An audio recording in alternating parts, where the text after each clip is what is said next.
please put your hands together and help me in welcoming Alex Banayan.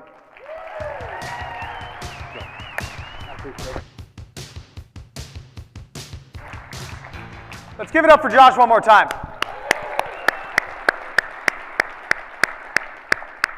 Good afternoon, everyone. As Josh said, my name is Alex. I'm very excited to be here with all of you. And I'd like to start with a little experiment. And this experiment is going to prove one of the biggest lessons I've learned in 12 years of studying the mindset of growth and success. So everyone, please stand up. If you're holding anything in your hand, put it down. If you're holding your cell phone, unscrew it from your palm and put it in your pocket. Now, the first thing you need to do is in complete silence. So without using any words, I need you to find someone next to you to be your partner for the experiment. So don't say anything to them. Make eye contact. If you need to be with 3 people, that's okay. Now, the first part of the experiment is the easy part. I need you to greet your partner as if they are a stranger you're meeting at a business conference for the very first time. Go!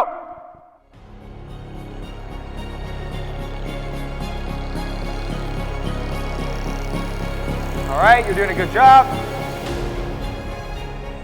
Let's wrap up in 3, 2, 1. Very good. Clearly, very professional group. Now, the second part is the more important part. I need you, with the same partner, with the exact same partner, I need you to greet your partner as if they are your long-lost best friend from summer camp you haven't seen in 20 years. Go!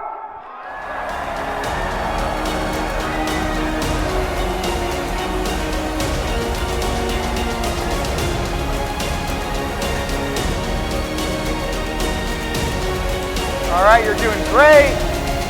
All right, give yourselves a round of applause. Everyone grab a seat. Grab a seat. Well done. I saw some people jumping on each other over there. Clearly, you guys are going to have a lot of fun at karaoke, it sounds like. We've got some karaoke people over there, huh? Now, as I mentioned, the point of that was not for fun. The point of that experiment was to prove one of the biggest lessons I've learned in 12 years of studying the mindset of growth. Now, by a show of hands, who saw a physiological difference in their partner in the second round? Hands up all the way. And give me full arms so I can get a sense for the room. Great. Everyone in the room. Perfect. Now, the more important question, and be honest with yourself, who could feel a complete physiological shift in yourself the second round? Hands up all the way. Okay, perfect. Hands down. Now, what you're telling me is you were able to change your heart rate, your pupil dilation, your complete results were able to transform, and all you did was you changed a single variable. What was the one variable we changed between the first and second half of the experiment? Because you were talking to the same person, in the same room, you had the same job title, you had the same amount of money in your bank account. What changed between the first and second half of the experiment? We changed the mindset. We changed the story we told ourselves about who was standing in front of us. And a collection of stories in our mind is, of course, what we call a mindset, which proves that our results are completely tied to our mindset, which is great news. Because that means if we want to change our results, the fastest way to do that is to change our mindset. And that's what we're going to do together over the next hour. Again, as Josh said, my name is Alex, and for the past 12 years, I've been obsessively studying success.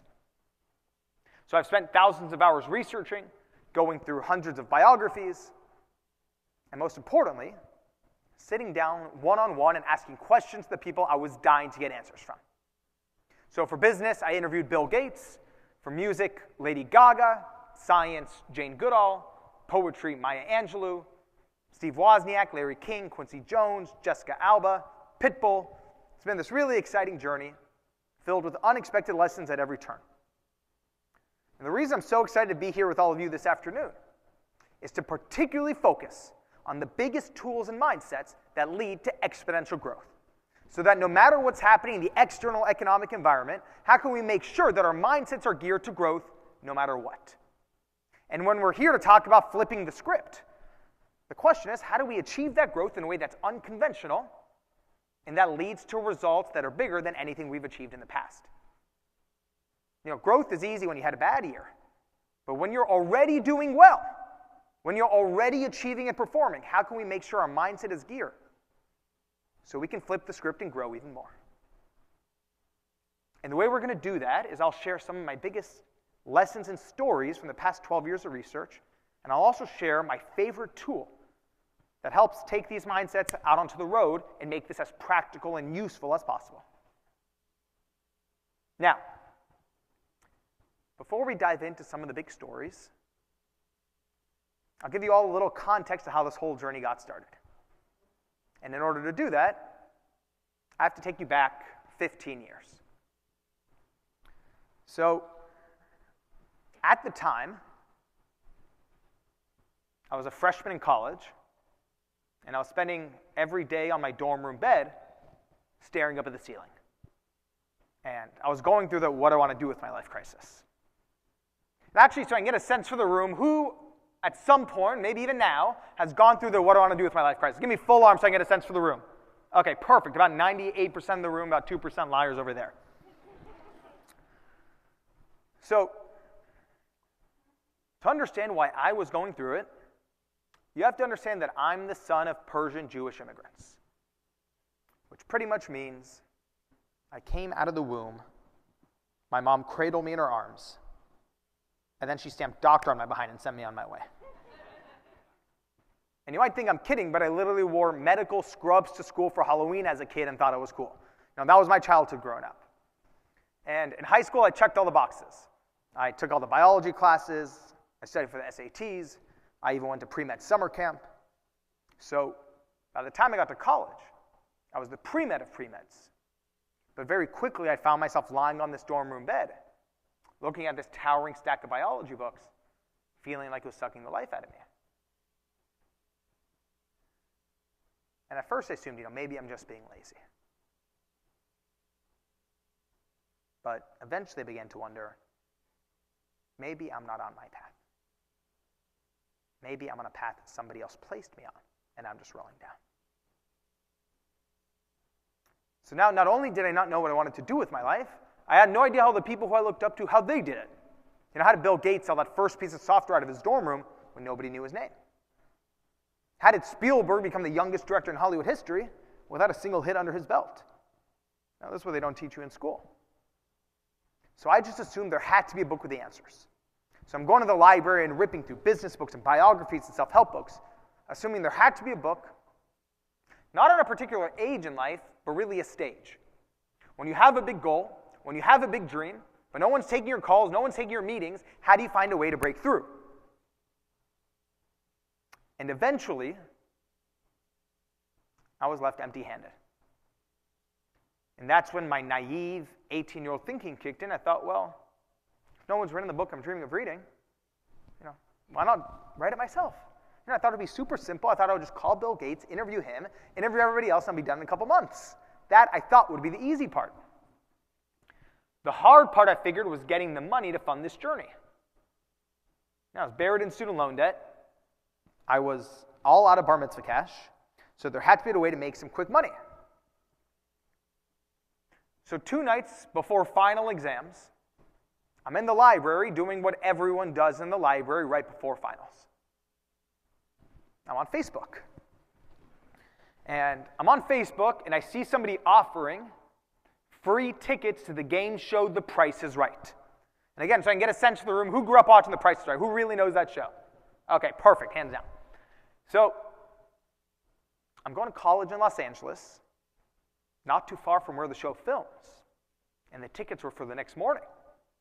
And my first thought was, what if I go on the show and win some money to fund this book? Not my brightest moment, because I had a problem. I'd never seen a full episode of the show before.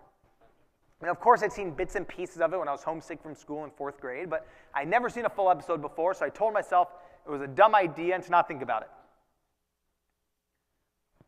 I don't know if any of you have ever had one of those moments where no matter how ridiculous of an idea, for some reason it keeps clawing itself back into your mind. So almost to prove to myself this was a bad idea, I remember sitting at this round wooden table in the corner of the library, opening up my spiral notebook and writing best and worst case scenarios to prove to myself it's a bad idea. And I remember writing, worst case scenarios. Fail finals. Get kicked out of pre-med. Lose financial aid. Mom stops talking to me. No, mom kills me. There's about 20 cons. And the only pro was maybe win enough money to fund this dream.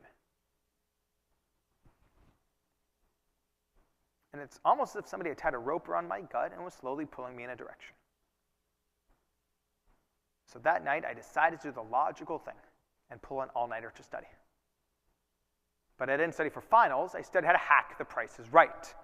And I went on the show the next day and did this ridiculous strategy, and I ended up winning the whole showcase showdown, winning a sailboat, selling that sailboat, and that's how I funded the book. And that's how the journey set off. And you guys got to understand, I had sold that sailboat for about $17,000, which when you're in college is $1 million. I'm taking all my friends out to lunch at Chipotle, free guacamole for everybody, I'm feeling really good. And that's how the journey set off. And when I started this journey, I had no idea it would take 2 years to eventually sit down with Bill Gates. It took 3 years to sit down with Lady Gaga. And when I had started the journey, there was no part of me looking for that one key to success. We've all seen those business books or those TED Talks, and normally I just roll my eyes. But what ended up happening over 7 years of interviews is I started realizing that every single one of these people, didn't matter if it was Bill Gates in Seattle or Warren Buffett in Omaha, Nebraska, every single one of these people treated life and business and success the exact same way. And the analogy that came to me is that it's sort of like getting into a nightclub. In the sense there's always 3 ways in. So there's the first door, the main entrance, where the line curves around the block, where 99% of people wait in line hoping to get in. And we all know what that line looks like. People standing outside in the cold, hoping the bouncer lets them in. That's the first door. And then there's the second door, the VIP entrance, where the billionaires and celebrities go through. And for some reason, society has this way of making us feel like those are the only 2 ways in. You either wait your turn, or you're born into it. But what I've learned, and what I'm sure many of you have seen in your own careers, is that there's always the third door. And it's the door where you jump out of line, run down the alley, bang on the door 100 times, crack open the window, go through the kitchen. There's always a way in. And it doesn't matter if that's how Bill Gates sold that first piece of software, or how Lady Gaga got her first record deal. They all took the third door. Now, as I was on my way here to North Carolina, and as I was talking to Todd and the team over the past few weeks about today's event, I've been thinking a lot about what unites everyone in this room. Because I know there's people from all departments here. And to me, when I was thinking about what the goals are for 2025, I think we can all agree on one thing, which is there's going to be a tremendous amount of change on a near daily basis, which means it's going to require every single person in this room to have a tremendous amount of persistence on a near daily basis. A tremendous amount of persistence on a near daily basis. Now, when you study success for 12 years, persistence comes up in a lot of stories. However, there was one story in particular that completely changed my understanding of how persistence actually plays out in the business world. The nuance of how it actually unfolds in real life. And this story takes place a couple years into the journey. Now, everything with the third door wasn't a random series of events. Everything that happened had something that had right before it that led into it. And it's a longer story. It's a story for another time, but what you need to know is right before this situation, there was a disastrous encounter with Warren Buffett. And the short of the story is I ended up really wanting that interview, so I wrote him letter after letter after letter to his office, calling his office every week. And Buffett actually hand-wrote responses back. His answer was always no, but he was handwriting responses back. So I just thought I needed to keep at it.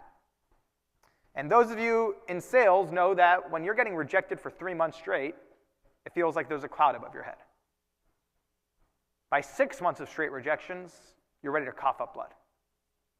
And after 6 months of straight rejections, I decided to go to Omaha, Nebraska to Warren Buffett's annual shareholders meeting, and in front of 30,000 people in a stadium, ask my interview questions to him during the Q&A portion. And it was a complete disaster. Buffett figured out what was going on. He ended the whole meeting early. It was a complete train wreck. And it was one of those situations where you want to crawl into bed and pull the covers over your head and just disappear from the world. And emotionally, it was the lowest moment of the entire journey. And that's where this story begins. Now, if there is a theme of this journey, it's that whenever I was at my lowest points, it would always be my best friends who would pull me back up. And I have this one friend by the name of Corwin. And after I spent a couple weeks sulking in bed, my friend Corwin calls me up and says, let's go grab some lunch and just talk this out. So we go to this local grocery store in Los Angeles, and Corwin and I are sitting on the sidewalk, eating our sandwiches, watching the cars pass by. And, Corwin's trying to get my energy up. So he's like, come on, don't you have any other interviews lined up? And I'm like, dude, I got nothing. And I was in a really bad mood. And he said, come on, let's say you had an interview lined up. Who would you want to talk to? And I said, look, man, look at what happened with Buffett. Even if I had an interview lined up, I'd probably mess that up too. And Corwin said, listen, bro, you can't be so hard on yourself. Interviewing isn't a science. It's an art. And as we're talking about this, the single most miraculous moment of the entire journey happens. A car pulls up, parks right in front of us in a loading zone. The door swings open, and out walks Larry King. Now, if you all are anything like me, when things line up so perfectly like that, it's actually when I get the most nervous. And I have a name for that feeling. I call it the flinch. It's when everything you hoped for, everything you planned for, everything you prayed for somehow ends up right in front of you, and your body thinks now is the best time to completely shut down, while your mouth shut and turn your feet into stone. And I remember sitting there on the sidewalk, watching Larry King walk right past me, right through the grocery store sliding doors. And I didn't say a thing. And my friend Corwin, jabs his elbow into me and says, dude, why didn't you say anything? And this is the thing about fear. Fear is very good at making logical excuses. Fear is very good at making logical excuses. So, of course, my fear came up with a good excuse. I said, he's probably going to the grocery store to get something for his family. I don't want to bother him. I don't want to be that kind of guy. And Corwin said, dude, you are that guy. So, of course, my fear tried to come up with a better excuse. And I was like, he's probably deep into the grocery store now. There's no way I'll be able to find him. And Corwin said, dude, he is 80 years old. How far can he go? So very reluctantly, I get up off this sidewalk and I walk into this grocery store looking for Larry King. And, I go over to the, bakery section, no Larry. I go over to the produce section, the fruits, vegetables, no Larry. And right then, I remembered he had parked in a loading zone, so he must be leaving any second now. So finally, this bolt of adrenaline kicks in, and now I start running down the aisles, looking down each one. No Larry, no Larry, no Larry, no Larry. I'm cutting through the frozen food section, he's not there. And I figure he's got to be at the checkout counter. So I'm sprinting down the checkout counter, looking down each one. No Larry, no Larry, no Larry. No Larry. And right then, I wanted to kick myself because when he had been right in front of me, I hadn't said a thing. So I'm staring down at my feet, and I'm walking out through the grocery store parking lot, and I slowly lift my head, and right there, 20 feet in front of me, right about where you are, is Larry King, suspenders and all. And I don't know what got into me, but it's almost as if all this pent-up rejection and frustration started combusting inside of me. And I started yelling uncontrollably at the top of my lungs, Mr. King! And the echo in the parking lot was so embarrassingly loud. I will always remember Larry King holding his groceries, jumping up like, every wrinkle on his face sprung back, and I don't really know what to do. So I just ran over. I was like, Mr. King, I'm so sorry. My name's Alex. I'm 20 years old. I just wanted to say hi. And he goes, okay, hi. And he starts walking the other way. So now I'm trying to think of something intelligent to say to save the situation, which is going downhill very fast. And we're now out on the sidewalk. He's, walking towards his car. He opens up his trunk, puts his groceries in. I'm trying to think of something to say. He now opens the driver's side door. He's about to go inside, and I go, wait, Mr. King!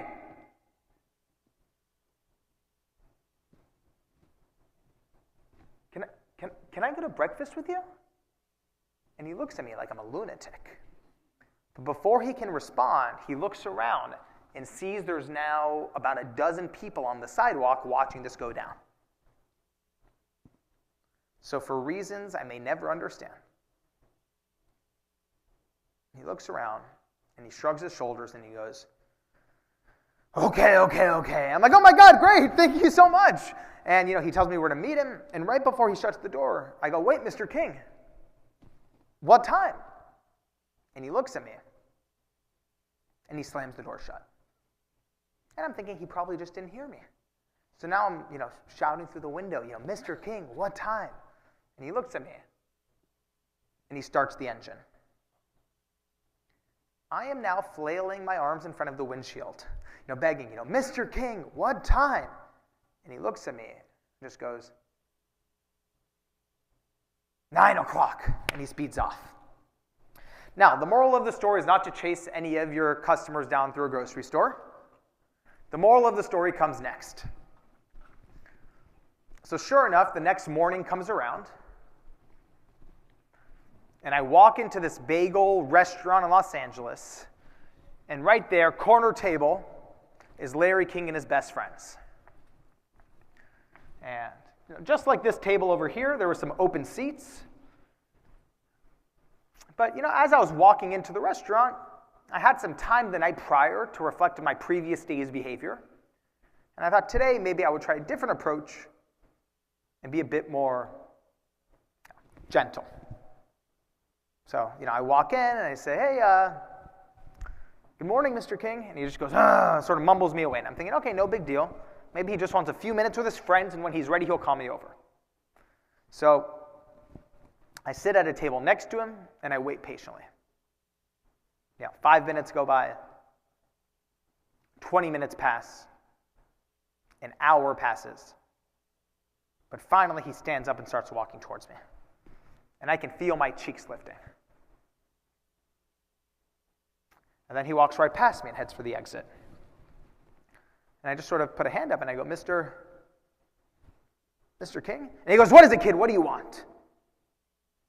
And at that point, I felt a very sharp and familiar pain in my chest. Because we all know that feeling when you can sense the rejection is right around the corner. And I looked at him and said, honestly, I just wanted some advice on how to interview people. And this slow smile spreads across his face, almost as if to say, why didn't you just say so? And he ends up giving me the greatest monologue of interview advice I've heard in my entire life. And at the end, he looks up to the ceiling as if he's debating something in his mind. And then he looks me in the eyes, puts a finger in my face, and says, all right, kid, tomorrow, 9 o'clock, see you here. And I show up the next morning at 9 o'clock. He waves me over to the table. He asked me why I even wanted to learn how to interview people.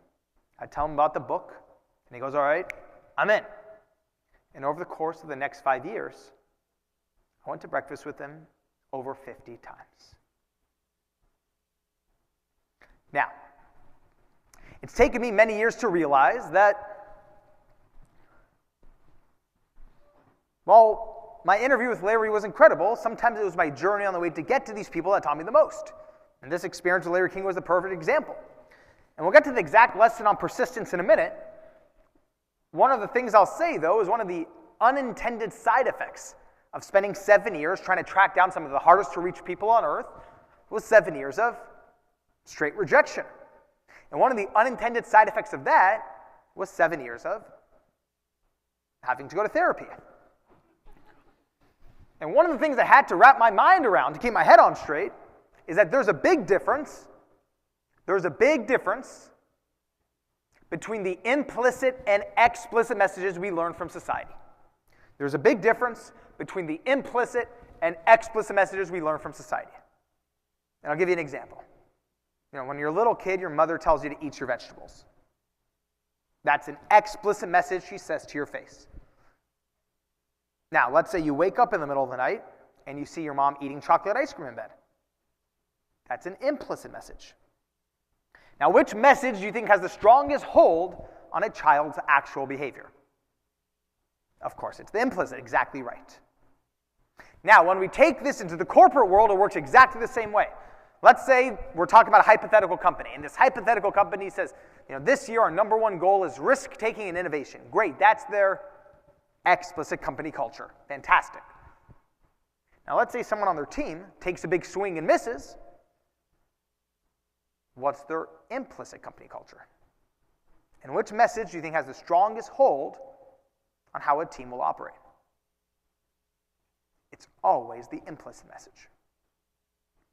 And as I work with different leaders across the country, whenever they tell me there's a gap between the implicit and the explicit messages, whenever there's a gap between what they ask their teams to do and what the team actually does, the fastest way we can diagnose that gap is to ask ourselves, what implicit message are we sending out that we don't even know?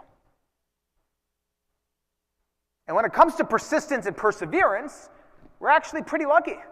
I know there's people from all different parts of the world in this room, but growing up in the United States, we're pretty lucky about our explicit messages around persistence when we're growing up. What do we tell young people all across this country? Try again. If you think you can do it, never give up. It's on every Little League poster in America. But what's the implicit reality of what it's actually like to grow up? Let's say you're trying out for the baseball team. You don't make it the first year. You don't make it the second year. Well, let's say you're really brave. You try it a third year, and you still don't make it. What do the people who love you the most tell you?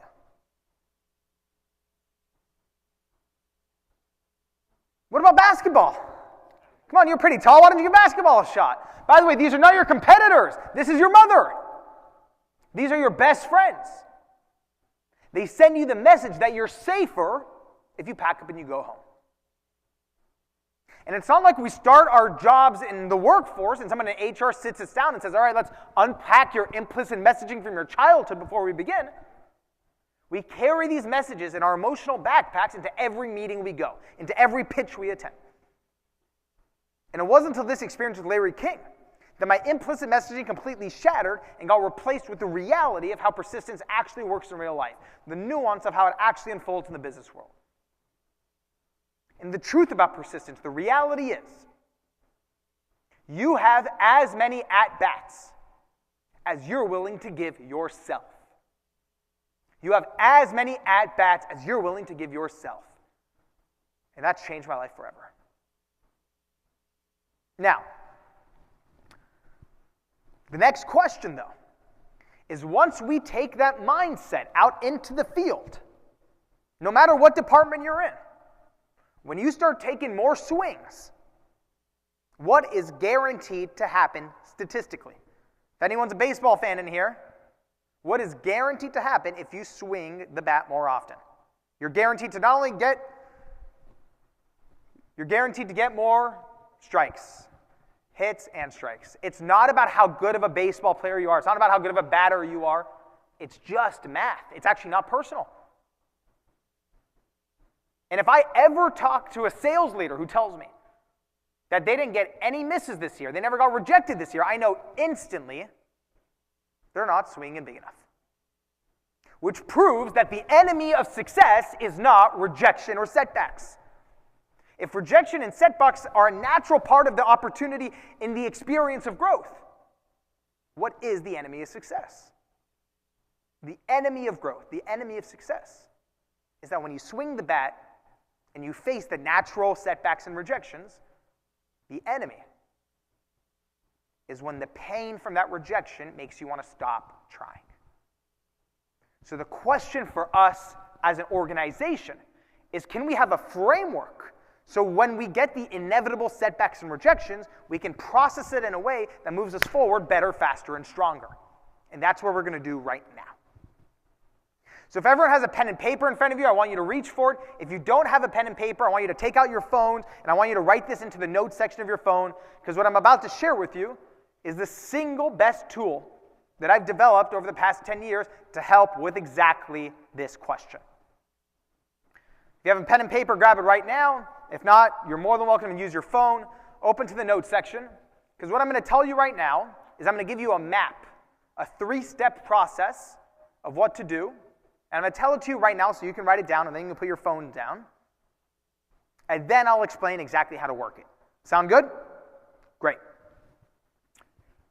Now, at the top of your page, I want you to write the words, the rejection inspection. The rejection inspection. And then there's 3 steps. Step number 1, reset the system. Step 1 is reset the system. Reset the system. Number 2, realign the navigation. Number 2 is realign the navigation. And then the final one, number 3, re-examine the engine. Number 3 is re-examine the engine. So you have 3 R's to the rejection inspection: reset, realign, re-examine, and I'm going to walk you through how to do it right now. So the best analogy of what it's like to have a high growth year is that it's a lot like driving a car on a dirt road in the middle of the night. You know, a year of linear growth is like driving on a nicely paved highway. People have done it before. You can follow their example. But a year of high growth means you're going to have to do things that have never been done before in the history of the organization, which means it's like driving on a dirt road. You'll get to your end goal. You'll get to your destination, but it's inevitable. You're going to hit some rocks and some tree branches along the way. Now, when we drive a car like that, eventually the check engine light turns on and we know what to do. You take the car to the mechanic, you get it fixed, and you keep going the next day. But what happens when our internal check engine light turns on? We all know that feeling when it's a Thursday night, it's 9 p.m., for some reason you're still at the desk, you're still answering emails, and your internal check engine light turns on. And you don't know what the problem is, but you know something's off. The question is, how can we diagnose it as quickly as possible so you can move forward effectively? And that's what this tool is designed to do. And step 1 is just like going to the mechanic. What's the first thing that happens when you go to the mechanic? They grab your car keys, they tell you, go to the lobby, grab a cup of coffee, give us 15, 20 minutes, let us reset the system and see what's going on. And at the mechanic, about 60% of the time, they solve that problem within the first 20 minutes. And the same is true with the human mind. The same is true with the human mind. The number one thing to do that will solve your problem when you face any rejection or any setback this year, 60% of the time, the best thing to do is take a nap. Not for a year, but for an hour.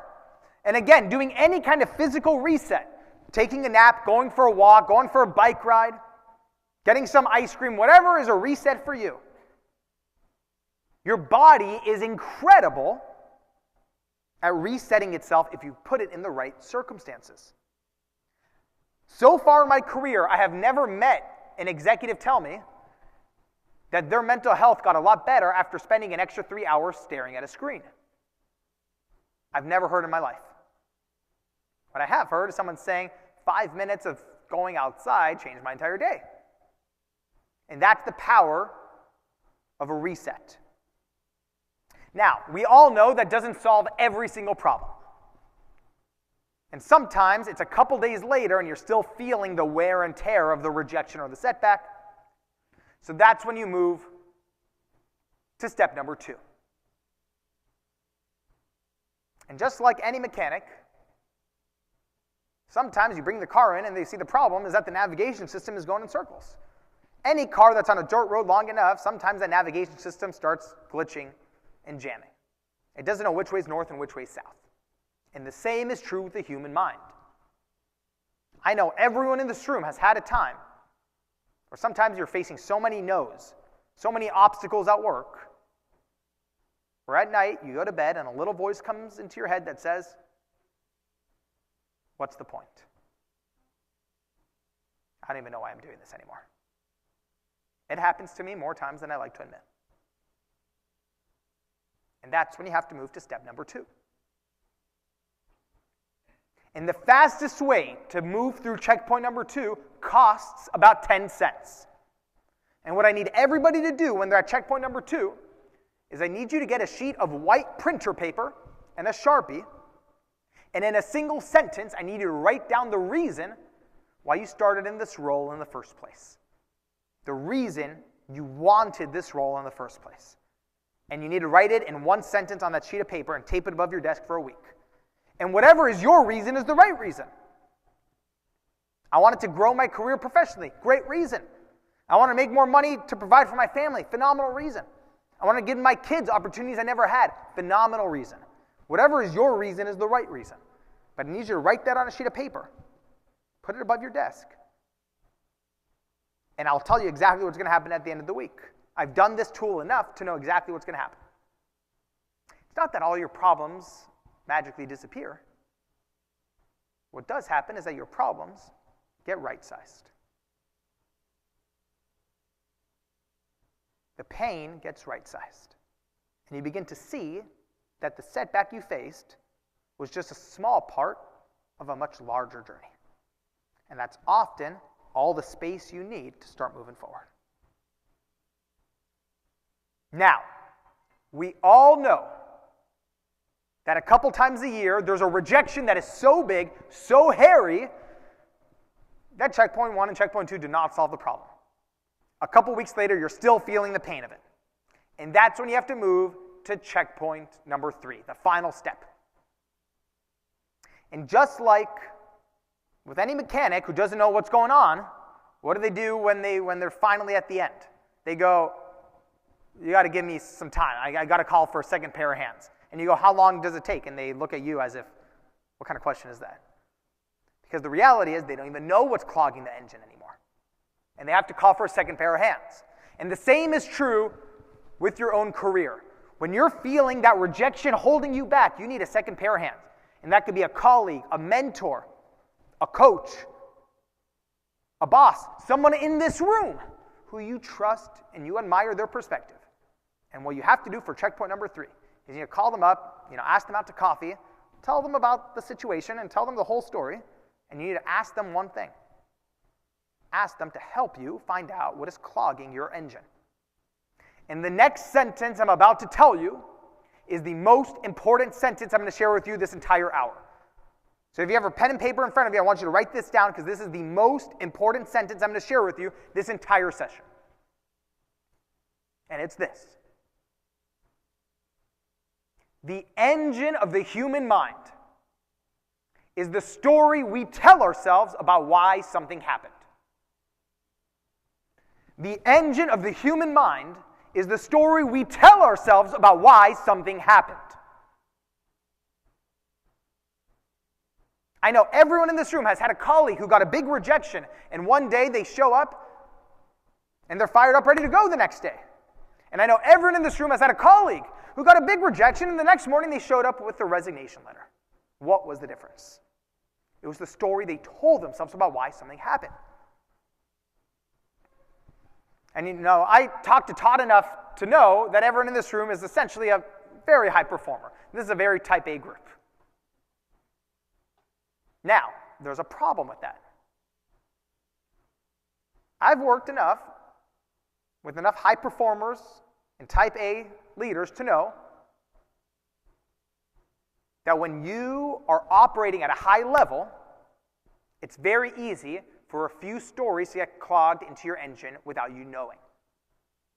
And there are two stories that are the most common stories that end up clogging the engine of high performers. And these are the two most common stories, because this will speed up your process as you do this with your partner.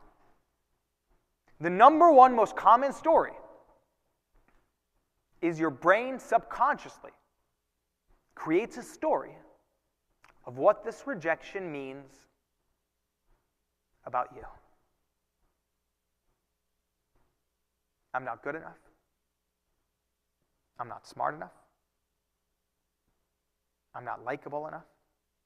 I'm not good looking enough to have been able to get a yes. That's the most common story. Now, the second most common story is that your brain, without you even knowing, created a narrative about what this rejection means about your future. I will never close that deal. I will never reach my quota. I will never get that promotion. I will never succeed. And what happens is that when you sit with your second pair of hands, that friend, colleague, mentor, someone in this room who you trust, and they help identify what story is clogging your engine, the moment you identify it specifically, the moment you touch it, it begins to lose its power. And that's all you need to start driving forward. So that's the rejection inspection tool. It's yours to use, and I want you to keep this with you, whether it's in your phone, in your pocket, on your desk, for all of 2025. Because you never know when you're going to need it, because I use this all the time when I least expect it. Now, I want to share one final story before Todd comes back up. And this final story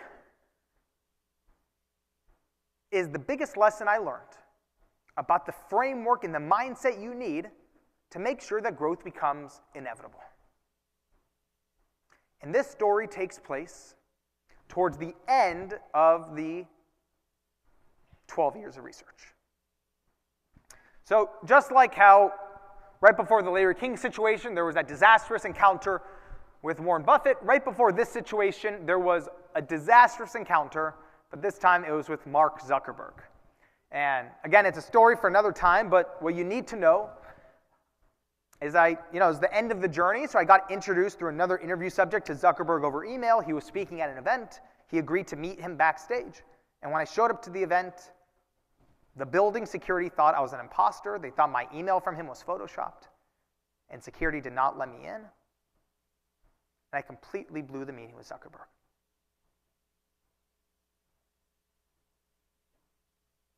And it was one of those situations where it feels like you fumbled the ball on the 5-yard line and blew the entire game. And I remember waking up morning after morning after morning, beating myself up over and over and over again, replaying what happened until my insides felt black and blue. And that's how I felt internally as I walked into this final interview with Quincy Jones. Now, I knew what a lot of people know about Quincy Jones growing up. And I knew Quincy Jones had more Grammy Awards than any music producer in history. He produced the best-selling album of all time, Michael Jackson's Thriller. He produced the best-selling single of all time, We Are the World. He worked with Frank Sinatra and Ray Charles and Stevie Wonder. In the world of television, he created the show The Fresh Prince of Bel-Air. In the world of film, he created the movie The Color Purple with Steven Spielberg. He was undeniably one of the most successful people in entertainment history. But the second I walked into his house, I realized I don't know the half of it. So you all have to picture this. Quincy Jones's living room is this perfectly circular room with gold lighting coming from the floor. And there was a couch right in the middle. And I'm sitting down on the couch. And about 5 minutes later, in walks in Quincy Jones. And at the time, he was around 80 years old, so he was walking in very tenderly. And he walks in, and he's wearing this long blue velvet robe with gold stitching on the bottom. And he sits down next to me, and he asks me where I'm from. And I go, "Oh, hi, Mr. Jones. My name's Alex. I'm from Los Angeles." And he goes, "No. I said, where are you from?" And I'm wondering, is this a riddle? I don't understand what this guy's talking about. And then finally I realized, oh, my family's originally from Iran. And he goes, "That's what I thought." And he launches into a 30-minute story about dating a Persian princess, trying to break the Ayatollah out of prison, and he sucks me into the Quincy Jones vortex, and it is the happiest place on earth. This guy has a story about everything. He's talking about the pyramids in Egypt. He's talking about Rio's Carnival. He has this way of looking into your soul and telling you everything you need to know without you even having to ask. And about halfway through our conversation, about an hour and a half into the conversation, he tells me a story that completely changes my understanding of the relationship between success and failure. Because if we're here to talk about flipping the script, we need to re-examine our relationship between success and failure. And Quincy explains to me this story from early on in his career. And Quincy is telling me that when he was first starting out in the music industry, back then, the whole music industry in the United States was run by the mafia. Back then, the whole music industry was run by the mafia. And one day, Quincy had to go get a music publishing deal from this music executive's office. Quincy, walks into this office, and the executive's sitting behind the desk, and the executive slides the contract across the table. And Quincy reads it, and the contract says that Quincy would only get 1% of his own publishing. And he's about to say something, but he looks up, and he sees that behind the executive are all his cronies. And the executive leans forward and says, "Listen, kid, you can ask for whatever you want, but you're only getting 1%. And I'm sitting there and I'm cringing hearing this story. I look over at Quincy and he's laughing. He's like, "Oh man, they stole all my stuff." And I'm getting more and more upset. And I look over at Quincy, now he's smiling fondly. He's like, "Oh, I'm still trying to get that stuff back." And I'm like, "That's messed up." And he looks at me a little surprised about having an outburst like that in the middle of the story. And only in hindsight can I see that I was still so beat up internally from that experience with Zuckerberg that any story of someone young making a mistake, getting taken advantage of, was completely setting me off. And it's almost as if Quincy understood something about me that I didn't. Because he put a hand on my shoulder and he said, "It's all right, man. It's how you learn." And it's almost as if my body was this overinflated tire. And Quincy had just hit this escape valve and all this excess pressure was rushing out. And he said, "Listen, most people hate their mistakes. They don't want to talk about their mistakes. They want to pretend their mistakes never happened. They treat their mistakes as their biggest enemy. And that's the biggest mistake you can make. Because it's only when we treat our mistakes as our best friends, it's only when we cherish our mistakes can we learn from them. And only then can we grow." Your mistakes are your greatest gift. And of course, that was great advice, but before I knew it, the Quincy Jones vortex kept on going. And another hour goes by, and another hour goes by. And I know we've all been in that position where you feel a conversation slowly coming to a close. And I just, I checked my watch, and I looked at him and I said, Mr. Jones, I got to tell you, this conversation has changed my life. And he said, that's so beautiful, man. How so? And I said, well, you really showed me what it takes to grow and be a person of the world. And he said, that's so beautiful. In what way? And I said, well, you showed me that the only way you can grow is by traveling and going on adventures. And he goes, no. You need to cherish your mistakes. And it's almost as if he wasn't going to let me leave that room until the lesson sunk in. And in that moment, it did. And I remember sitting there and having this epiphany that I had spent my entire journey assuming that the opposite of success is failure. Going back to implicit and explicit messaging, what do we learn when we're growing up? The opposite of up is down, the opposite of success is failure. But it wasn't until I was sitting there with Quincy Jones that I could finally see that success and failure are not only not opposites, they're different sides of the same coin, because they're both a result of the same thing. They're both a result of trying. So the opposite of success isn't failure, the opposite of success is not trying. And I remember sitting there and swearing to myself that from this point forward, I'd be unattached to success and unattached to failure, instead be committed to trying and growing. And that's the biggest thing I want to share with all of you this afternoon. Now, I want to end on one final note. Because when I was talking to Todd a few weeks ago, he really shared how much he cares about all of you tapping into your deeper well of motivation. And when you study success for 12 years, a big topic, of course, is where do people get their motivation from? When they're achieving at such a high level, what's driving them? When our goal is exponential growth, how do we find the motivation to make it through, not the easy times, but when it gets tough, when there are obstacles, how do we find a way to break through, even when we don't have the resources we want? How do we find the motivation to achieve the impossible and reach our goals? And the best anecdote I've learned to answer that question, someone taught me when I was right at the beginning of my journey. And a very wise man shared this anecdote, and it stayed with me forever, and I want to end on this note. So if everyone can please close your eyes, sit in your chair comfortably, make sure your back is up against your chair comfortably, put your feet down on the floor.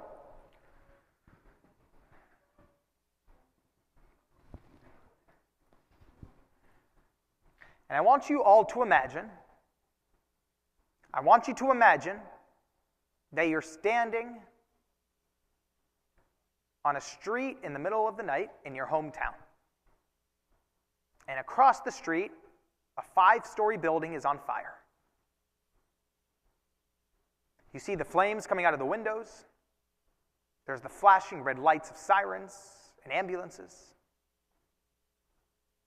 And because it's your hometown, you go to one of the firefighters and you ask them, "Excuse me, what's going on over there?"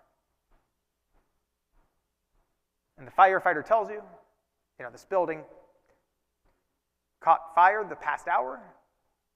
And the firefighter tells you, there's a $20 bill on the 3rd story of that building, and if you want it, it's all yours.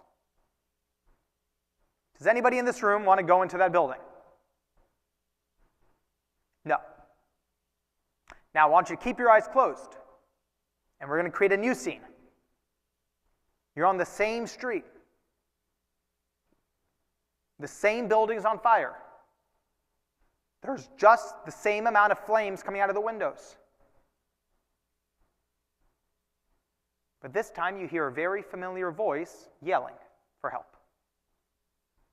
And you go to the firefighter, and the firefighter tells you that the person you love more than anybody on earth is trapped on the 3rd floor of that building. And you can hear their voice shouting your name. That firefighter would have to hold you back from launching towards that building. Open your eyes. By a show of hands, and be honest with me, who felt an exponential difference between the first and the second half? Great, hands down. And I want to end on that note, because what that anecdote proves is that motivation has nothing to do with how many resources you have.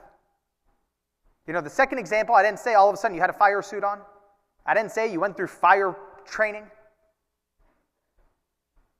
Motivation has nothing to do with how many resources you have or even how good you are at the job. Motivation has everything to do with how much you care about what's on the other side of those flames.